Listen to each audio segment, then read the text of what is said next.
Welcome to Emily U.S. English, where we turn your English learning journey into something alive, real, and beautifully human. I'm Emily, your host and guide, and I've spent years helping learners all around the world discover that fluency isn't about perfection. It's about connection. It's about learning to hear the rhythm, the heartbeat, the soul of English. So today, let's start something different. This is not just another English lesson. This is a journey into how to listen, speak, and think like a native speaker, the way real people communicate every single day. I know what it feels like to listen to a native speaker and feel completely lost, to repeat phrases from textbooks that sound unnatural, to wonder why your English feels stuck even after years of study. I've seen that frustration in so many learners, and I've lived it too. So let's strip away everything unnecessary and get back to what truly matters: real listening, real speaking, real English. When I first started working with learners, I realized something. Most people don't have a listening problem. They have a connection problem. They don't really hear the emotion, the tone, the rhythm of English. They're trying to translate sounds into words instead of feeling the language as it flows. The truth is, native speakers don't speak word by word. They speak in music, in waves, in ideas that flow together. That's why you can listen to an entire sentence and only catch one or two words. It's not because your ears are broken, it's because your brain hasn't learned the music yet. That's the first step of our journey, learning to hear English as a melody, not a machine.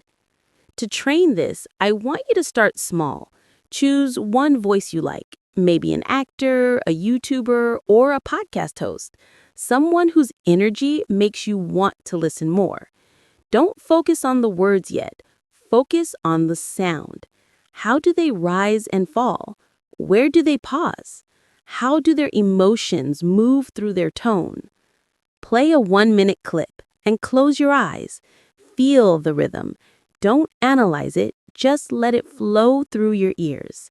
Then play it again and mimic the rhythm without worrying about meaning. You're not repeating words, you're copying music. This is called intonation shadowing, and it's one of the most powerful ways to train your listening and speaking together. When you shadow the rhythm, your brain starts to recognize patterns of natural speech, and your mouth begins to copy the native flow without forcing it. I remember one student from Japan. Her name was Aiko. She had studied English for 12 years, but still felt nervous every time she spoke. One day, I told her to stop studying grammar for a week. Just listen and shadow. At first, she thought it was silly, but after a few days, something amazing happened. She started feeling English. She could predict where the voice would rise or fall even before hearing the next word. That's when she began to sound more natural, not because she learned new words, but because her rhythm finally matched real English. That's what I want for you, not perfect sentences, but living English that breathes and connects. Now, let's talk about one of the biggest secrets of native-like fluency: listening to meaning, not words. Most learners make the mistake of focusing too much on vocabulary. They pause every few seconds to check the dictionary, trying to understand every word. But that kills the rhythm of your brain. Instead, I want you to do something that might feel strange at first. Listen for energy, not meaning. When you listen to a podcast or a movie scene, ask yourself, what's the feeling here? Is the speaker calm, excited, surprised, angry? Even if you don't understand every word, your brain starts to map emotions to sounds. This emotional awareness is what gives you natural reaction timing, the kind that makes your speech flow like a real conversation. Another thing that native speakers do unconsciously is chunking. They don't think in individual words, they think in small groups of words, chunks, that carry one meaning together. For example, instead of saying, I am going to the store, they naturally say, I'm going to go to the store. One smooth unit, one idea. You can train your brain to think in chunks by reading short transcripts out loud and underlining groups that belong together. The more you practice this, the more your brain will automatically hear and produce English in these natural pieces. It's like learning to dance. Once you know the steps, your body moves on its own. And speaking of dance, I like to think of English conversation as a form of music between two people. Every speaker has their rhythm. And when you talk to someone, you're not just exchanging words, you're syncing beats. That's why listening and speaking can't be separated. The more you listen, the more your inner rhythm grows.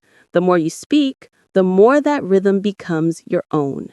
So if you've been trying to improve your speaking by studying alone without listening enough, you've been training half your brain. You need both. You need to hear and echo, receive and release. That's how children learn. They listen 1,000 times before they say their first word. They don't think about grammar.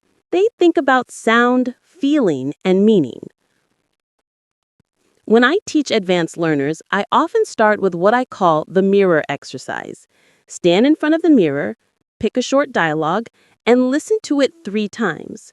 Then try to say it exactly as the speaker does. Not just the words, but the emotion, the speed, the breathing. Watch your face as you speak. Notice how your mouth moves differently in English. English uses more lip and jaw movement compared to many other languages. If you practice this daily, even for 5 minutes, your pronunciation and confidence will change dramatically. You'll start to sound like the person you're listening to because your body learns what your ears hear. But here's something most learners don't realize. Your mindset shapes your pronunciation. If you believe your accent is wrong or embarrassing, you'll hold back, and that tension shows up in your voice. But when you listen with curiosity and speak with joy, your sound becomes open, confident, alive. So let go of fear. Don't try to sound perfect. Try to sound connected. Every native speaker has a unique sound, and your voice is part of your identity. You're not supposed to erase it. You're supposed to shape it until it dances naturally with English rhythm. I remember when I was learning French. For months, I tried to imitate their accent, but I always sounded stiff. Then one day, my French teacher told me, Emily, stop trying to be perfect. Speak like you're in love with the sound. That changed everything. Suddenly, my pronunciation improved without effort. I stopped fighting the sound and started feeling it. That's exactly how English should be for you. Not a task, but a relationship with sound. Listen to English not as a test, but as a melody that you enjoy, like a song you want to hum all day. Let's go deeper. When you listen to native speakers, notice something. They connect words, swallow sounds, and sometimes skip entire syllables. For example, did you eat yet becomes jeet yet. Or what do you want to do becomes what do you want to do? Many learners panic when they hear that because it doesn't match the textbook version. But this is the real English, the English you'll hear on the street, in movies, at work. The trick isn't to memorize every reduction, it's to train your ears to recognize patterns of connected speech. Play short clips repeatedly until your brain starts hearing these blended sounds as single units. Don't slow them down. Let your ears adapt to natural speed. It takes time, but once your brain catches the rhythm, you'll never unhear it again. Another powerful exercise is what I call echo listening. You listen to one sentence, then pause and repeat it immediately, matching tone and emotion. This activates your auditory memory, the same skill native speakers develop unconsciously as children. It's like building a bridge between your ears and your mouth. If you do this every day for just 10 minutes, your fluency will start to accelerate faster than you imagine. Because fluency isn't about how many words you know, it's about how fast your brain can turn sound into speech. Now, let's talk about your environment. If you want to sound like a native, you have to live around English sounds. You don't need to move abroad, but you do need to build an English bubble around you. Change your phone language to English. Listen to English podcasts while walking. Watch movies without subtitles. Talk to yourself in English when you're cooking or cleaning. The goal is immersion, not pressure, just constant exposure. The more your ears live in English, the faster your brain rewires itself. One day, you'll realize you're thinking in English without trying. That's the moment fluency becomes real. But let me tell you something honestly. When I say you should start living English, I mean it in the most real human way possible. It's not about turning every moment into study time or forcing yourself to memorize phrases. It's about letting English breathe inside your everyday life until it no longer feels like something you're doing. It feels like something you are. Think about how children learn their native language. They don't sit down and repeat grammar rules. They just exist inside a world of sound.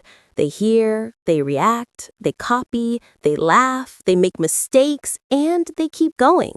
That's the natural process your brain still understands deep down, even as an adult. The secret to sounding like a native is not age or talent. It's emotional repetition. The more you live English with your feelings, not just your brain, the faster fluency takes root. One of my favorite exercises to help learners start thinking in English is what I call micro monologues. Every time you find yourself thinking in your own language, maybe when you're walking, eating, or waiting for a bus, take that thought and turn it into English. If you're thinking, I'm so tired today, say it out loud in English. Then expand it. I'm so tired today, maybe because I didn't sleep well. I really need a coffee. It might sound simple, but this small habit rewires your inner voice. You begin to build a thinking pattern that runs naturally in English. The more you do it, the less you'll need to translate. One day, you'll realize your first thought appears in English automatically. That's when you stop being a student and start being a speaker. When you start thinking in English, your confidence begins to shift too.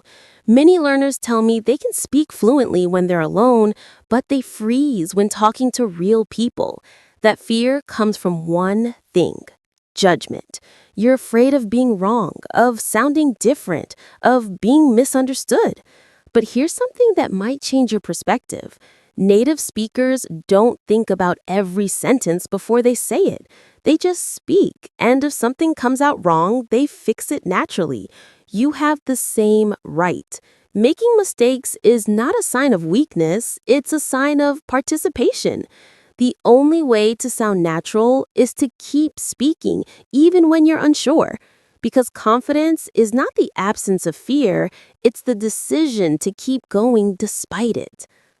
I used to work with a student named David from Brazil.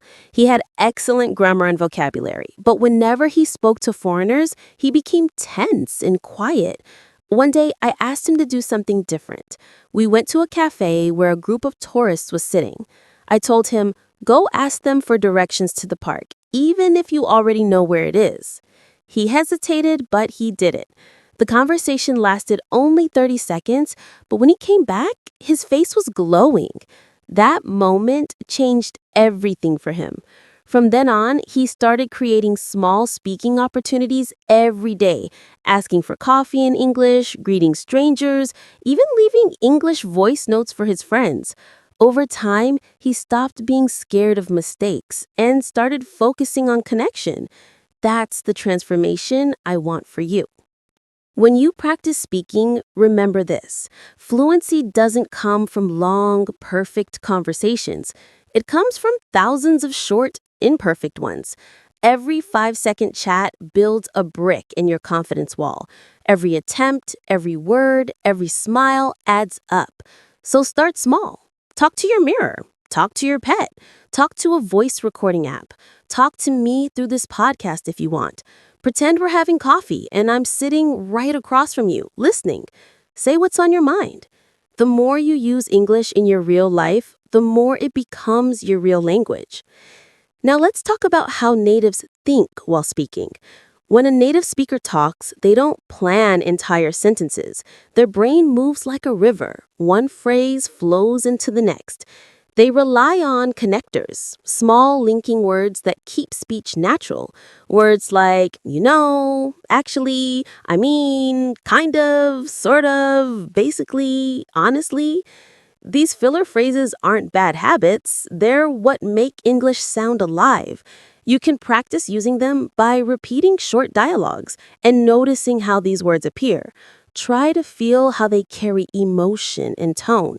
For example, actually, I didn't expect that sounds more human than just I didn't expect that. Using connectors gives your speech rhythm and color. Something else you need to understand is how thinking speed influences fluency. When you speak in your native language, your brain predicts what comes next almost instantly.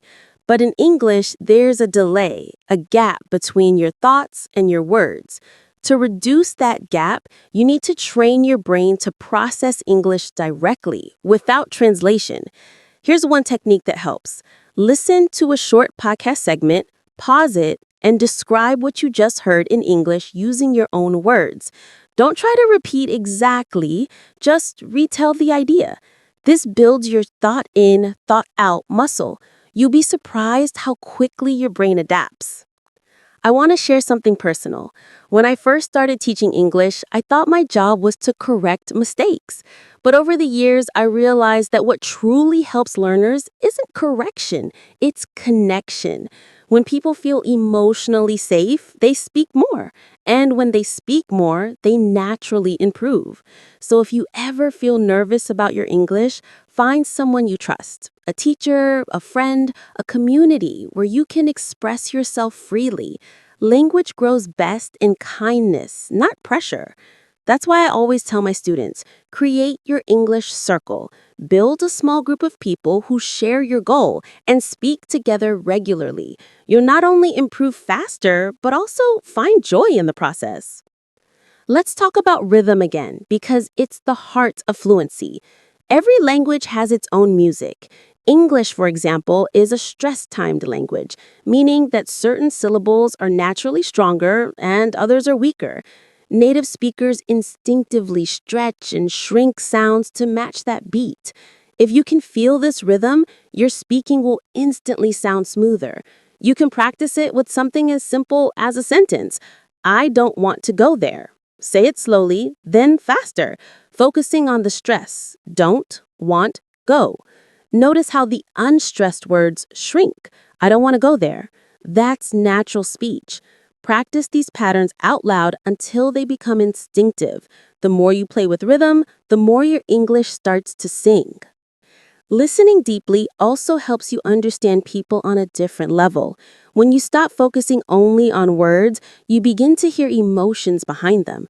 You start to notice subtle things like a sigh, a pause, a smile in someone's voice. These are the details that make conversation beautiful. Native-like communication isn't just about accuracy, it's about empathy. It's about responding to what someone feels, not just what they say. So the next time you're in a conversation, listen with your heart first. Feel the message, then let your words flow from that feeling. That's real fluency. Another important mindset shift is to stop measuring your English by how much you know and start measuring it by how much you use. You can have 1,000 words in your memory, but if you only use 100, those are your real English. So instead of trying to learn every new word, focus on mastering the words you already have. Use them in different situations. Play with them. Stretch them. The deeper your connection with common words, the more naturally your English flows. Fluency isn't built by quantity, it's built by familiarity. Now let's address pronunciation, not from a technical angle, but from a human one. Many learners fear pronunciation because they think it's about perfection. But in reality, pronunciation is just clarity, helping others understand you easily. And clarity comes from rhythm, mouth shape, and emotion. When you smile as you speak, your tone opens up. When you relax your jaw, your sound becomes smoother. Try speaking while imagining you're talking to a friend you love. Notice how your tone softens. That's the voice people connect with. English isn't meant to sound flat. It's full of movement. Let your voice move too. One technique I use with my students is shadowing with emotion. Instead of repeating lines mechanically, choose a short scene from a movie and act it out. Match the character's feelings: anger, excitement, sadness, surprise. Don't just copy words, copy emotions. When you do this, your pronunciation automatically aligns with natural rhythm and intonation because language isn't logic, it's expression. That's why actors can learn accents so quickly. They don't study them, they feel them. You can do the same. Something magical happens when you begin to internalize this process. You stop thinking of English as a skill to improve and start experiencing it as a new version of yourself. You'll notice that when you listen to music, watch movies, or talk to people, English becomes part of your identity. You start to dream in it, to think in it, to respond automatically. That's when you know the transformation is happening. But it only happens when you let go of fear and embrace practice as play. Play with sounds, play with mistakes, play with ideas. Learning a language is supposed to be joyful, not heavy. There's another exercise I love. It's simple but powerful. Every night before bed. Sometimes people ask me, Emily, what's the real difference between someone who studies English for years and someone who actually becomes fluent? And every time, my answer is the same: habits. Not motivation, not talent, not grammar knowledge, just simple, daily, consistent habits. Fluency isn't built in one big moment. It's built quietly, every single day, in the way you use English when nobody's watching. It's like watering a plant. You don't pour a whole bucket once and expect it to grow forever. You give it a little water every day, and over time, it becomes something beautiful. Your English grows the same way, with small actions repeated with love. So let's talk about what those actions look like in real life. I want you to imagine a day where English is just part of your routine. You wake up, and instead of scrolling through your phone in your native language, you open YouTube or Spotify and play something in English. It could be a short motivational talk, a news clip, or even a funny video. You listen while brushing your teeth or making coffee. You're not studying, you're living English. You let the sound fill your morning. Then, as you go about your day, you think small thoughts in English. I need to send this message, or what time is my meeting? I'm hungry, maybe I'll eat soon. These little moments matter more than you think. They train your brain to use English automatically, like breathing. One of my favorite things to do is keep a fluency journal. It's not a grammar notebook or vocabulary list. It's a space where you write your thoughts, feelings, and reflections in English, even if they're simple. You can write about your day, a memory, a dream, or something you're grateful for. The key is to make it emotional. When you connect emotions to English, your memory becomes stronger. I remember a student named Lynn who started doing this every night before bed. At first, her writing was short, just 2 or 3 sentences. But after a few weeks, her entries became longer, more expressive, more natural. She wasn't just practicing, she was thinking in English. That's the beauty of emotional practice. It doesn't just improve your language, it changes your relationship with it. Another habit that truly transforms fluency is reading aloud. I know it sounds simple, but it's powerful. When you read out loud, you train your mouth, your ears, and your rhythm all at once. You can take a short article, a story, or even song lyrics and read them with feeling.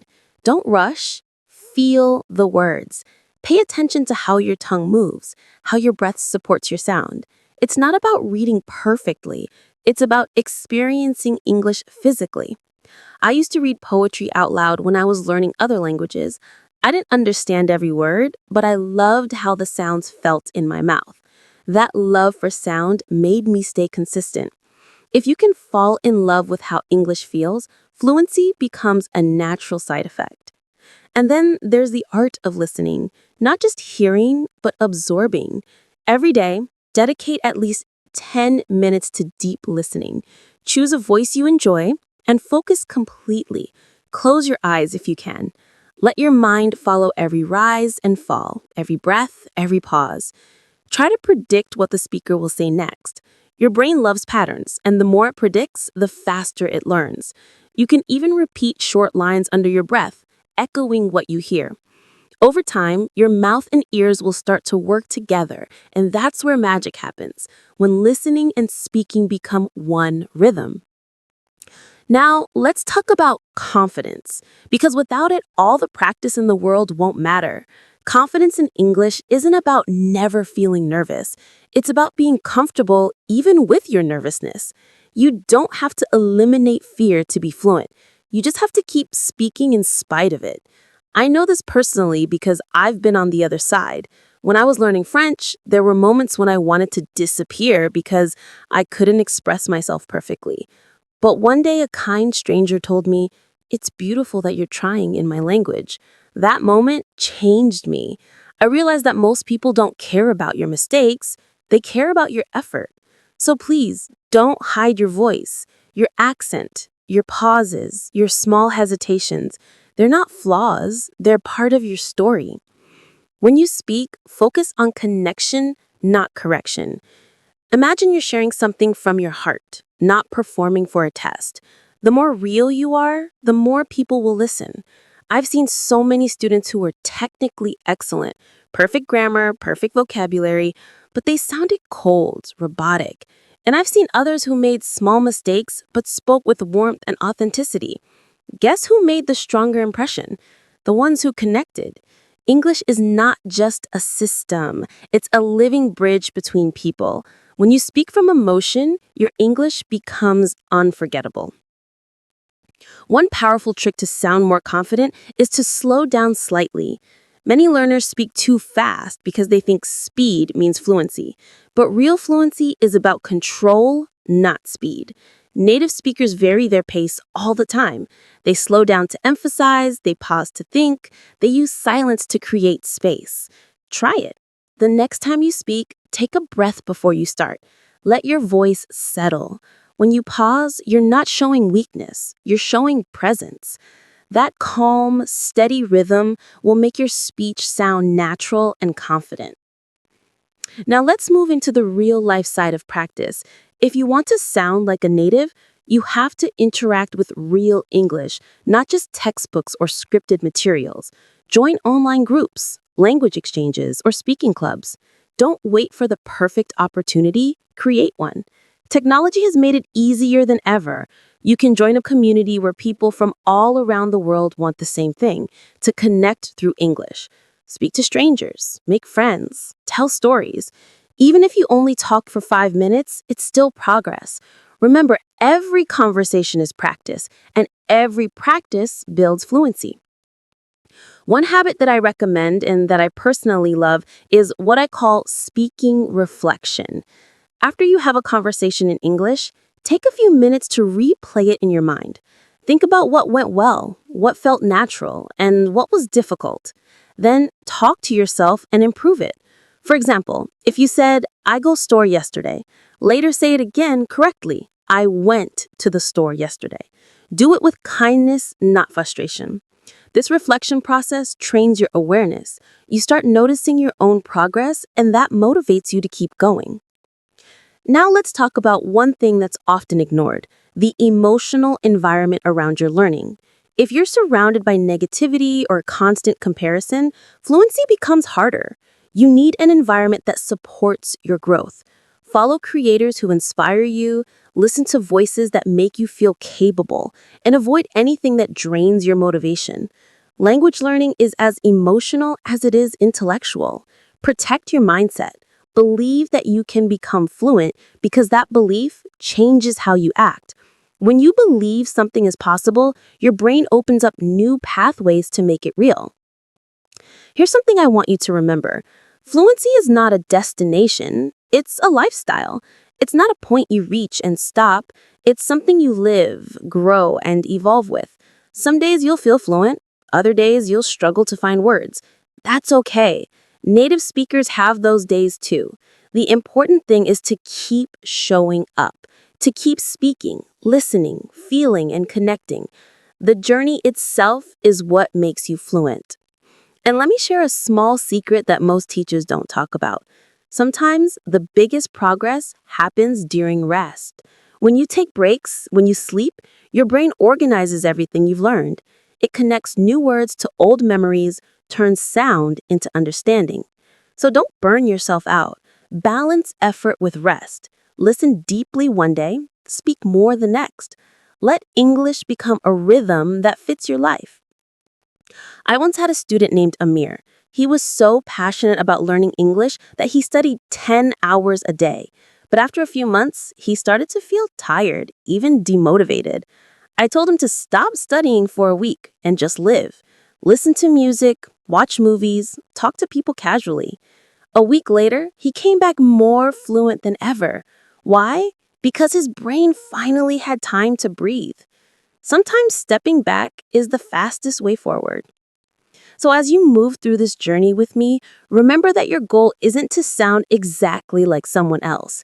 It's to sound like you, your voice, your energy, your story, but in English. That's the kind of fluency that lasts. It's not imitation, it's transformation. You don't need to erase your identity to speak beautifully. You just need to let English become another color in your voice. When you start to live like this, when English becomes a friend instead of a subject, something beautiful happens. You stop worrying about whether you're good enough. You stop doubting every sentence. You start to enjoy communication again. You laugh more, you connect more, you learn faster. Because the truth is, fluency doesn't come from fear. It comes from joy. When you love the process, the progress never stops. And that's what this journey is all about. Finding the joy in every word, every sound, every moment you share through English. Because when you do, the language becomes more than a skill. It becomes part of who you are. You know, one of the most common things I hear from learners is, Emily, I can understand English when people speak slowly, but when natives talk fast, I catch almost nothing. And every time I hear that, I smile, because that struggle means your ears are ready to grow.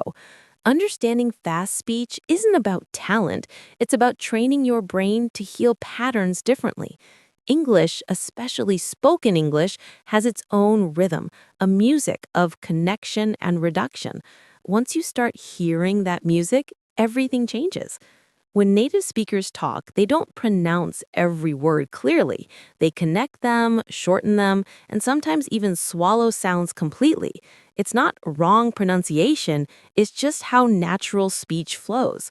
For example, when we say, "What do you want to eat?" it often sounds like, "What do you want to eat?" The first time you hear that, it feels impossible to catch, but if you train your ear to expect that blending, your brain starts to decode it automatically. So the secret is not to force yourself to hear every single word, but to understand the rhythm behind the message. Think of it like listening to your favorite song. You don't hear every instrument separately, you feel the overall melody. That's how listening to English should feel: natural, emotional, rhythmic. Instead of trying to translate each word, try to feel the meaning through tone, pauses, and emotion. English isn't just in the words, it's in the energy between them. When someone says, "You okay?" quickly, your brain doesn't need to process, "Are you okay?" grammatically. You already feel what it means. That's real fluency, understanding through instinct, not analysis. One thing I recommend to my students is what I call active shadow listening. It's different from shadowing, where you repeat right after the speaker. In shadow listening, you focus on catching the natural connections in real speech. Choose a short clip, maybe 10 or 15 seconds from a podcast, movie, or even one of my episodes. Play it again and again, not to memorize the words, but to feel the sound flow. Close your eyes and let the sounds wash over you. Notice where the speaker pauses, where they speed up, where their voice rises or falls. That awareness slowly tunes your ear to the real rhythm of English. And when you start catching those tiny details, your confidence will grow. You'll find yourself understanding conversations that once felt impossible. But don't expect it to happen overnight. Think of it like learning to hear music notes. At first, everything sounds mixed. Then, with practice, you begin to recognize instruments, layers, harmonies. The same happens with English. Your ear develops sensitivity, first to rhythm, then to connected sounds, then to emotion. One day, you'll realize you're following a fast conversation without even thinking about it, and that moment will feel magical. Now, let's talk about accents, the big fear for many learners. There isn't just one English accent, right? There are hundreds: American, British, Australian, Indian, African, and many regional ones in between. Each accent carries its own history, melody, and feeling. So instead of chasing the perfect accent, open your ears to variety, because fluency isn't just about sounding native, it's about understanding real people. And real people come with all kinds of voices. When you listen to different accents, your brain becomes more flexible. It starts to understand English as a global language, not just a classroom subject. I tell my students to create what I call a sound library. Imagine you're collecting English voices: male, female, young, old, calm, fast, emotional, funny, all of them. Every time you listen to a new accent, your brain adds it to your sound library. Over time, you'll stop being afraid of accents because you'll start recognizing patterns behind them. For example, if you're used to American English, British sounds may first feel strange. You might hear water as water instead of water, but instead of fighting it, smile at it. Let it teach you how flexible English is. Each accent adds a new layer to your understanding. And when you accept that, your listening power multiplies. Because the truth is, English belongs to everyone who speaks it, not just native speakers. Another powerful habit is practicing meaning listening. This means focusing less on individual words and more on ideas. When you listen to a native speaker, ask yourself, what are they trying to say? Not what exact words are they using. When you focus on meaning, your brain fills in the blanks automatically. That's how natives listen to each other. We don't catch every single sound either. We understand through context, tone, and emotion. You can do the same. I remember one of my students, Hui, who used to get frustrated because he couldn't understand English movies. He thought he had bad listening skills, but after a few weeks of practicing meaning listening, everything changed. Instead of freezing when he didn't understand a word, he just followed the story, the emotion, the body language, the situation. Slowly, his understanding grew. And one day, he told me, "Emily, I just watched a full episode without subtitles and I understood almost everything." That's when I smiled, because I knew he had finally stopped listening with fear and started listening with curiosity. Curiosity is such a powerful mindset. When you're curious, your brain stays open. When you're afraid, it shuts down. So when you listen to fast speech or unfamiliar accents, don't panic. Be curious. Think, oh, interesting. How do they pronounce that? Why did they connect those words like that? Every small discovery adds up. Over time, curiosity turns into understanding. You can even turn your daily listening practice into a game. Take a short audio clip and write down what you hear. Then check the transcript or subtitles. Notice what you missed. Don't treat it like a test. Treat it like a puzzle. Each mistake is just a missing piece waiting to be found. The more pieces you collect, the clearer the full picture becomes. Another secret is to use repetition strategically. Listening to something once isn't enough. Your brain needs exposure, repetition, and variety. So listen to the same clip several times, but in different ways. The first time, just listen for meaning. The second time, focus on rhythm. The third time, repeat aloud with the speaker. The fourth time, listen again without subtitles and notice how much more you understand. This layered listening rewires your ears for fluency. And while you're training your ears, don't forget your voice. Listening and speaking grow together. When you hear a phrase that sounds natural, something like, you know what I mean? Or I'm kind of tired, say it out loud. Copy not just the words, but the energy. Feel how the speaker uses tone to express attitude. That's where real communication happens, in tone, not just text. Native speakers use tone to paint emotions. Really?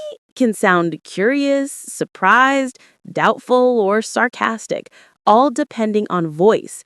So when you listen, focus on how something is said, not just what is said. That awareness will help you respond more naturally in real conversations. Let's imagine a real life situation. You're talking to an American friend and they say something fast like, "Hey, what you up to today?" The first time you hear it, you might freeze, but if you've trained your ears, you'll immediately recognize that whatcha means what are you? You'll smile and answer, not much, just relaxing. How about you? That's when conversation starts to flow, not because you memorized phrases, but because you trained your brain to hear real English. And here's the thing, you don't have to understand everything to keep a conversation going. Fluency isn't about perfection, it's about communication. If you miss something, you can ask naturally, "Sorry, could you say that again?" Or, "Oh, I didn't catch that last part." Native speakers do that all the time. What matters is staying connected. To strengthen this skill, try listening to real unscripted English, interviews, podcasts, or street conversations. Movies and series are good, but real life voices are even better. They show you the natural flow of human speech, pauses, interruptions, laughter, hesitation. That's the English you'll hear in real life. And the more familiar you are with it, the easier real conversations become. When I was traveling once, I met a group of students from all around the world who spoke English as a second language. They had different accents, different mistakes, but they all understood each other perfectly. It reminded me that fluency isn't just about mastering sound, it's about connection. When you listen with openness and empathy, you understand not only words, but people. That's what true communication is. So as you keep listening, don't just train your ears, train your heart. Listen for stories, emotions, and experiences behind the words, because language, at its core, is a reflection of life, and the more you feel it, the more fluent you become. You know, one of the most powerful changes that happen on your fluency journey is when you stop translating and start thinking in English. That's the real turning point, the moment when English stops feeling like a foreign language and starts becoming a part of your mind. But of course, getting there doesn't happen overnight. It's like training your brain to build new highways, new thought patterns. At first, it feels slow and awkward, but the more you practice, the smoother it becomes, until one day you catch yourself dreaming or reacting in English without even realizing it. That's when you know your brain has changed. Most people don't realize how deeply translation controls their speech. When you hear something in English, your brain quickly translates it into your native language, understands it, then translates your answer back into English before you speak. It's like running two computers at once, and it's exhausting. That's why you sometimes know what to say but can't say it fast enough. Your brain is busy switching languages instead of expressing thoughts directly. So the goal is to stop this back and forth process. You want to create direct English pathways in your brain where words connect to meaning, not translation. One of the best ways to start doing that is through immersion thinking. That means surrounding yourself with English in your daily thoughts.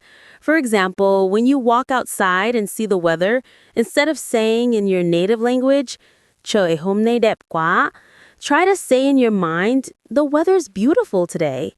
When you're cooking, think, I'm chopping onions, now I'm adding some salt. When you're tired, think, I need a break. You don't need to speak out loud all the time, just start forming your inner voice in English. Bit by bit, your thoughts will shift automatically. You can also create small thinking triggers. For example, when you see your phone, decide that you'll think in English for the next 5 minutes. When you open YouTube, choose an English video. When you walk, describe what you see in English silently. That kid's riding a bike. Those leaves look so golden. These small daily habits slowly retrain your mind. Your brain learns by repetition, not pressure. Now, you might ask, Emily, what if I don't know the exact word when I'm thinking? That's perfectly fine. Don't stop your thought. Use simple English or describe it. If you can't remember the word fridge, say the cold box where I keep food. This process teaches your brain to think around the problem, not freeze. The goal isn't to be perfect, it's to stay in English mode. Over time, the missing words will naturally fill in. Another powerful exercise is storytelling, but not in writing, in your mind. Think of a memory from your life, something small and real, and retell it in English inside your head. Picture the people, the sounds, the emotions, and narrate it like you're telling a story to a friend. The moment you connect English to emotion and imagination, you're building real fluency. Because English becomes tied not just to words, but to your personal experiences. That's when it starts to live inside you. Let me share a story from one of my students. Kai used to struggle because every time he wanted to speak English, he first formed the sentence in his native language and then tried to translate it. It made him slow and nervous. So I told him to start narrating his day in English silently, from brushing his teeth to going to work. At first, it felt strange, but after 2 weeks, something amazing happened. He said, Emily, I caught myself talking to myself in English while I was cooking, and I didn't even notice when it started. That's how it works. One day you just realize English has become part of your inner world. Thinking in English also means you need to start feeling in English. Every language expresses emotions differently. For example, in English, when we're surprised, we say, oh my God, naturally. When something's cute, we say, oh, that's adorable. These emotional expressions might feel unnatural at first if you're used to your language's way of reacting. But the more you expose yourself to real English, podcasts, movies, conversations, the more you'll start feeling when and how to use them. You can even practice reacting while watching videos. If something funny happens, laugh and say, that's hilarious. If something shocks you, let out a no way. The key is to train your emotional reflexes to respond in English. You can also change your input style to help your brain stay in English.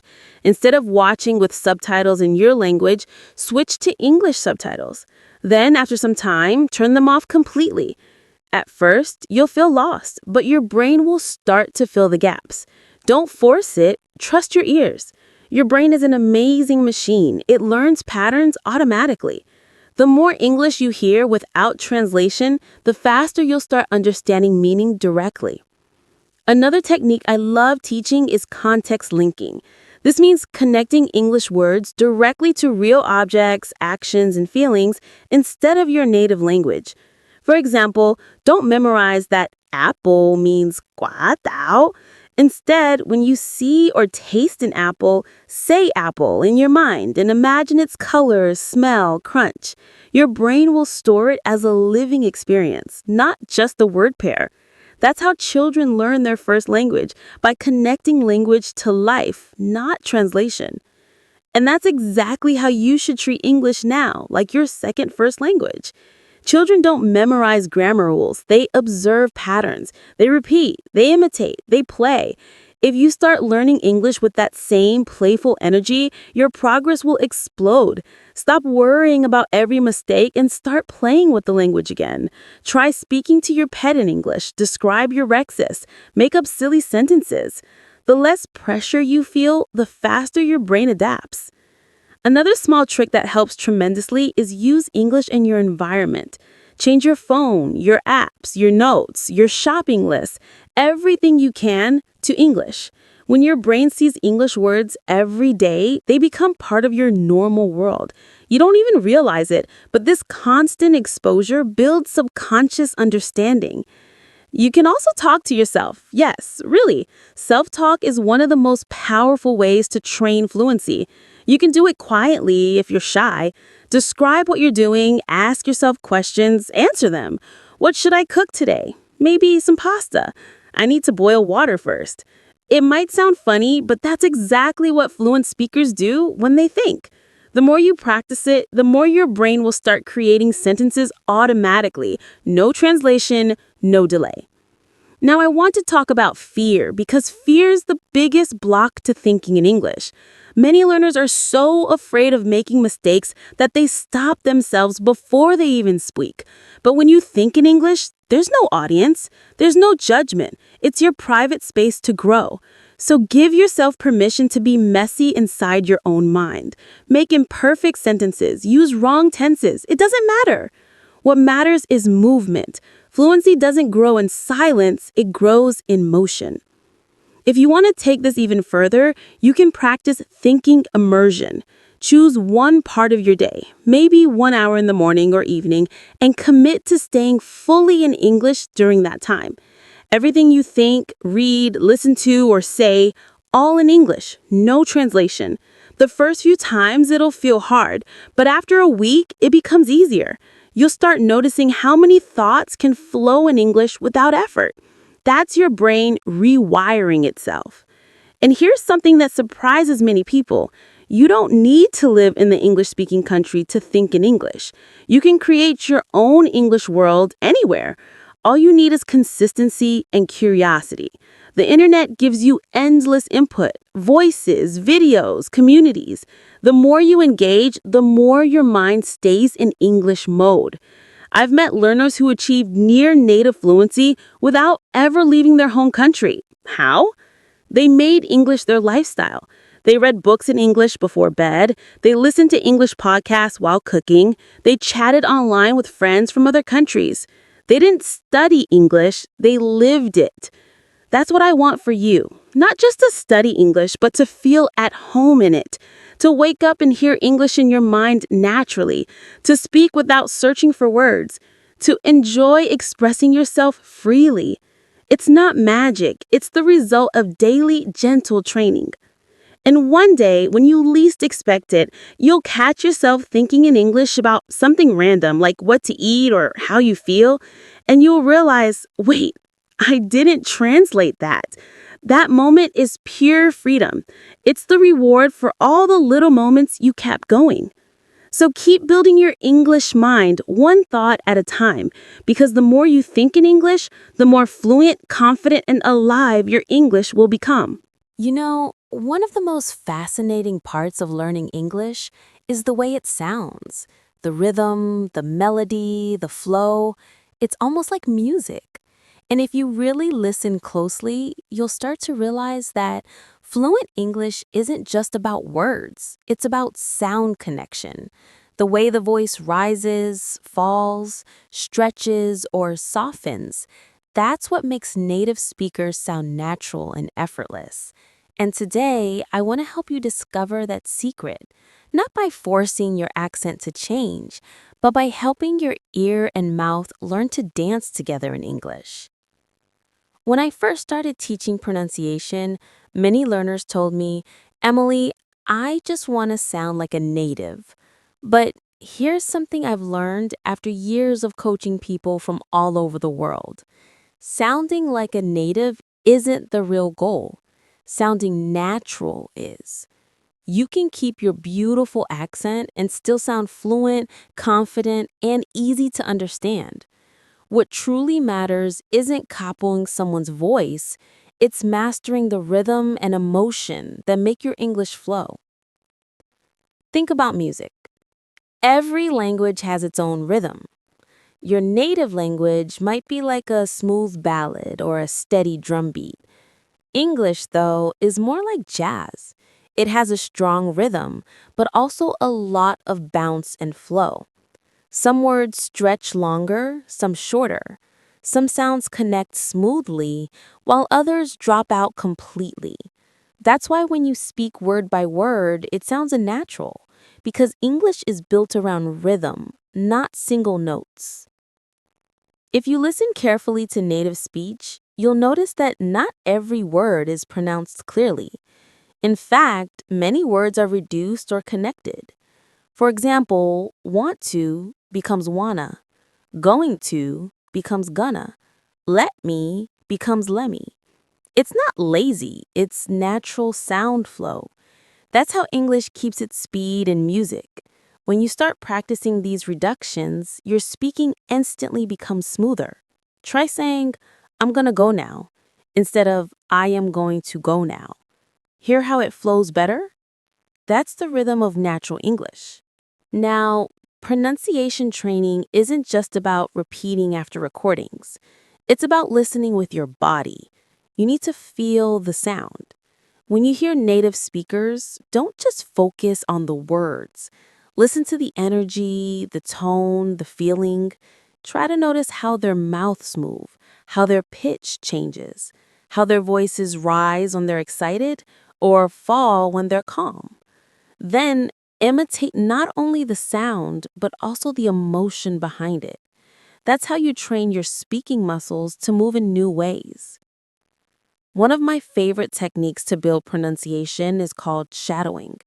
You find a short audio or video clip, it could be from a podcast, movie, or even a YouTube video, and you play it line by line, repeating at the same time as the speaker, not after. This helps your brain match timing, rhythm, and emotion in real time. At first, it feels hard, but if you keep doing it daily, even just 5 minutes a day, your pronunciation and listening improve dramatically. You begin to feel the pulse of English in your speech. Another beautiful thing about English pronunciation is how it connects meaning and emotion. The same sentence can sound polite, annoyed, playful, or serious, depending on how your voice rises or falls. Intonation is like emotional color. When you master it, your English stops sounding flat and becomes alive. Try practicing with emotion. Exaggerate at first. Say, really? In 5 different moods: surprised, happy, annoyed, sarcastic, shy. Feel how your voice shape changes each time. That's how native speakers communicate feelings naturally. I often tell my students, pronunciation isn't only in your mouth, it's in your ear. You must train your ear to hear the small sounds that your native language doesn't have. For instance, the difference between ship and sheep, fan and van, or rice and lice. The first step to pronouncing these correctly is being able to hear the difference clearly. So, listening practice is pronunciation training too. When you listen, focus not only on meaning, but on sound. Pause, repeat, mimic. That's how your ear sharpens. Let's talk about mouth movement too. English sounds come from the front of the mouth. We push air forward, not deep in the throat. Try saying think, this, and that. Feel how your tongue moves forward between your teeth. Those sounds don't exist in many languages, so they take practice. But once you get used to them, your speech becomes much clearer. Try this simple drill. Hold a mirror and watch your mouth as you pronounce TH. Make sure your tongue slightly touches your upper teeth, then blows out air gently. Don't bite too hard. Just let the air flow naturally. Vowel sounds are another big challenge because English has many more vowel sounds than most languages. That's why ship and sheep can sound confusing. You need to train your mouth to make longer and shorter vowels. Try this. Say bit and beat. Hear how the second one is longer? Practice pairs like that. sit and seat, full and full, caught and caught. It's like music notes, short, long, open, closed.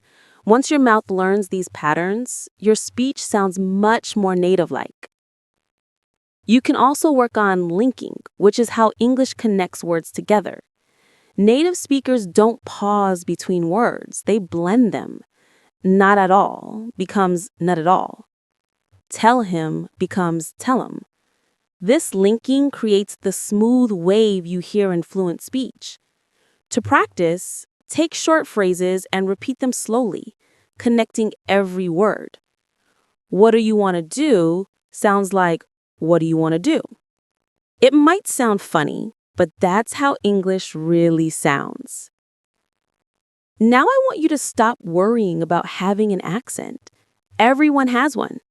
I have one too. Your accent is your story, your identity, your history. What matters is clarity. Can people understand you easily? That's the real goal. The moment you stop trying to erase your accent and start focusing on rhythm, pronunciation, and emotional tone, your confidence will explode. People won't care where you're from. They'll just enjoy listening to you. Something else that helps a lot is learning the stress pattern of English. English is a stress-timed language. That means certain words in a sentence get more emphasis and others get reduced. Listen to this. I didn't say he stole the money. Depending on which word you stress, the meaning changes. Stress gives rhythm and emotion. Try reading simple sentences and stressing different words to hear the difference. It's like drumming. Each beat changes the mood. You can even train stress with music. Choose a song in English that you love and sing along. Music helps you feel the rhythm naturally. Don't worry about hitting the notes. Focus on timing and emotion. Singing also strengthens your mouth muscles and helps you remember natural pronunciation patterns without effort. Breathing is another secret. When you're nervous, your voice gets tight, your mouth closes, and your pronunciation becomes unclear. So breathe deeply before you speak. English sentences have natural pauses, small breathing spaces. Notice where native speakers pause. They don't speak non-stop. They let their voice flow like waves. Practicing with breathing makes your speech sound calm, confident, and real. One exercise I often use with my students is called mirror imitation. You stand in front of a mirror, play a short video of a native speaker, and mimic their facial expressions, mouth movement, tone, and timing. Try to look and sound exactly like them. It feels strange at first, but it trains your body to copy the musicality of English. You'll be amazed how much your fluency changes just by matching facial rhythm. Another thing you can do is record your voice. I know it can be uncomfortable to hear your own voice, but trust me, it's one of the best ways to improve. When you record yourself speaking English, you can hear exactly where your pronunciation changes or where your rhythm breaks. Then you compare it with native speech and adjust slowly. Don't judge yourself harshly, just observe. Improvement starts with awareness. The more you play with sound, the more confident you become. Because pronunciation isn't only a skill, it's a feeling. When you hear yourself sounding smooth and expressive, something inside you lights up. You begin to believe, I can do this. And once you believe it, your whole, after all the listening, shadowing, thinking, and pronunciation practice you've done, there's one final step that turns everything you've learned into real-life fluency, speaking freely with people. Because all the exercises in the world mean nothing if you never use your voice to connect, to express, to share who you really are. Speaking is where English stops being a subject and becomes a part of your life. And that's what I want to help you unlock today. How to speak English confidently and naturally, even when your grammar isn't perfect. even when your heart is racing a little, even when you're afraid of being judged. Let me start with something important. Perfection is not the goal. Communication is. You don't need to sound like a textbook. You don't need to know every rule before you speak. In fact, the more you wait for perfection, the further fluency moves away from you. Fluency is not born from rules, it's born from courage. The courage to open your mouth and let your thoughts come out, messy or not. Because every time you speak, you're not just practicing English, you're building your identity as an English speaker. I've seen so many learners freeze during conversation because they're afraid of mistakes. But here's the truth. Every fluent person you hear today once sounded awkward, slow, unsure. They didn't get fluent by staying silent. They got fluent by trying, by failing, laughing, correcting, and trying again. So when you feel nervous, remember, your goal isn't to be perfect. Your goal is to be understood. And most people don't care about your mistakes. They care about your message, your energy, your heart. One of the most powerful ways to train speaking naturally is to start with real conversations, not scripted dialogues, not memorized sentences. Talk about real things, your life, your dreams, your job, your favorite food. The more personal it is, the easier it is to speak because your heart knows what it wants to say. You can start small with friends, classmates, online partners, or even yourself. The key is to make English a living language, something you use to express your real world. If you don't have anyone to talk to, that's okay. You can still create conversation practice by yourself. Pretend you're talking to someone. Ask yourself questions out loud. For example, so, how was your day? Then answer it. It was pretty good. I finished a project at work and went for a walk after lunch. Continue. Add details. React to your own story. Laugh if you want. Make it natural. This self-conversation is one of the most powerful yet underrated speaking exercises ever. It removes pressure, builds fluency, and trains your brain to respond automatically in English. You can even practice by using the world around you. Let's say you're waiting for a bus. Instead of scrolling on your phone, describe what's happening in English. There's a kid eating ice cream. The sky looks so bright today. I think the bus will come in 5 minutes. These small, spontaneous moments train your mind to think fast and speak naturally. Fluency isn't about how much you study. It's about how often you use English to describe life. Another key skill in conversation is learning to respond naturally. Many learners prepare full sentences in their heads before speaking, but in real conversation, you don't have time for that. You need to react. Short, simple, emotional reactions that sound real. Practice phrases like, that's awesome. Really? No way. I get you. I totally agree.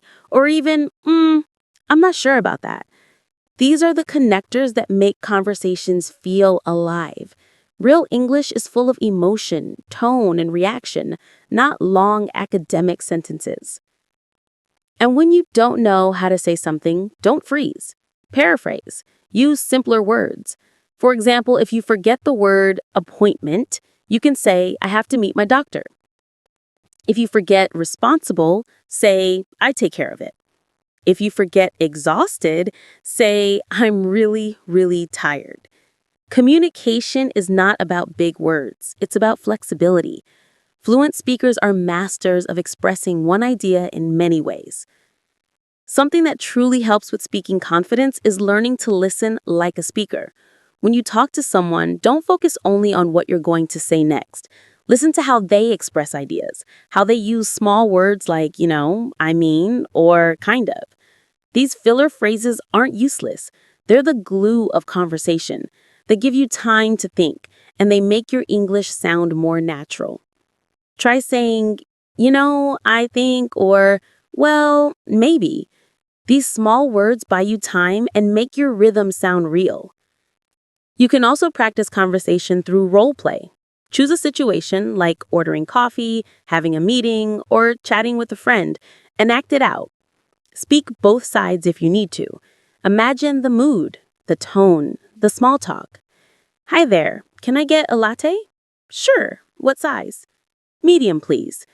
That'll be $5. Thanks. Have a great day. Simple scenes like this build natural flow. Repeat them daily and you'll start responding faster in real life. Here's something else I love teaching. Silence is part of fluency. Native speakers pause, hesitate, think. Don't panic when your mind goes blank. Take a breath, smile, and use a filler. Let me think. Or, that's a good question. How should I say this? These pauses make your English sound natural, not nervous. Remember, conversation is not a test. It's a dance. Sometimes you lead, sometimes you follow. The beauty is in the rhythm between you and the other person. To become truly fluent, you must also learn to enjoy conversations, not just survive them.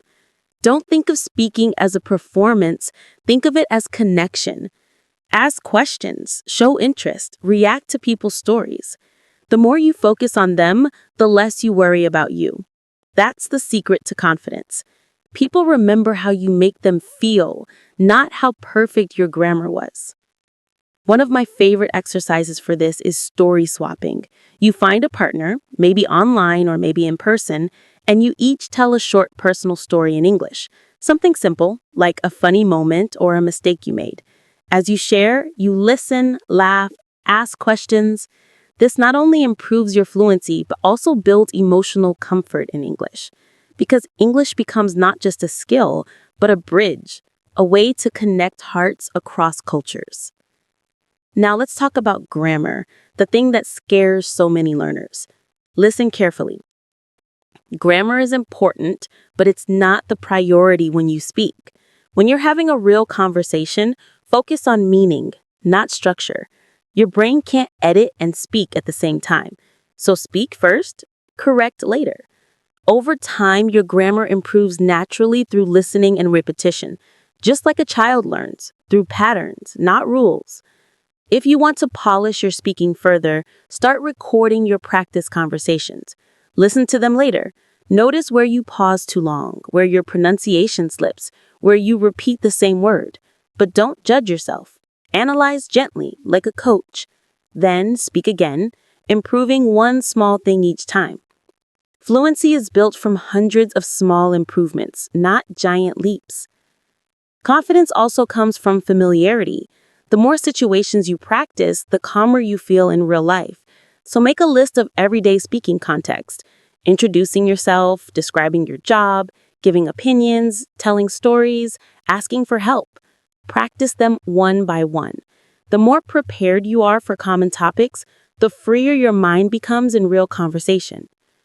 And remember, your voice matters. Don't hide it. Every time you speak English, you're showing courage. You're choosing growth over comfort. You're breaking barriers. That's something to be proud of. I've met people who said, "My English is not good enough to speak." And I always tell them, your English is good enough to start. Fluency doesn't come before speaking, it comes from speaking. Over time, something magical happens. You stop translating, you stop doubting, you start thinking, reacting, laughing in English naturally. You start to forget that you're practicing, you're just living. You talk to friends, you write messages, you tell stories, all in English. That's the real victory. That's when you realize English isn't just a language you study, it's a language you feel. I want you to remember everything we've shared together in this journey, from the first time we talked about listening, rhythm, intonation, and thinking in English, all the way to now where you've learned to express your true self. Every technique, every story, every small exercise, they're all small steps toward one beautiful destination: freedom. The freedom to speak, to connect, to understand the world beyond your borders. And if you ever feel tired or stuck or think you're not improving, please remember this. Progress in English doesn't always look like a straight line. Some days you'll feel amazing, other days you'll feel lost.